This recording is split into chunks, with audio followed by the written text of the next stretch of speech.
नमस्कार, मी गौरी सूर्यवंशी. एस मराठीमध्ये आपलं स्वागत. वळूया आजच्या बातमीकडे. दिंडोरी तालुका हा तसा धरणाचा तालुका म्हणून ओळखला जातो. मात्र शेतकरी आता शेतीमध्ये वेगवेगळे प्रयोग करत असल्याने यावर्षी कांदा लागवड मोठ्या प्रमाणात झाली.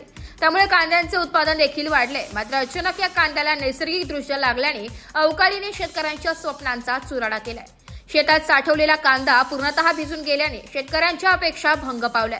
परंतु साठवणूक ठेवलेल्या चाळीमधील कांद्यात 2 पैसे मिळतील अशी अपेक्षा होती, पण त्यामध्ये शेतकऱ्यांच्या पदरी निराशाच आली आहे. उन्हाळी कांद्याचे वैशिष्ट्य म्हणजे त्याची टिकाऊ ही गुणवत्ता. हा कांदा 6 ते 7 महिने साठवून ठेवता येतो.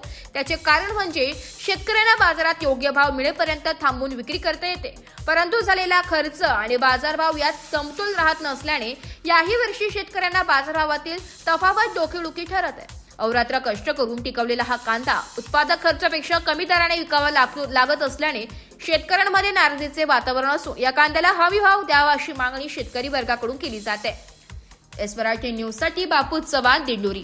अशाच नवीन ताज्या घडामोडी जाणून घेण्यासाठी आमच्या एस मराठी न्यूज चॅनेलला लाईक करा, शेअर करा, सबस्क्राईब करा आणि बेल आयकॉनला क्लिक करायला विसरू नका.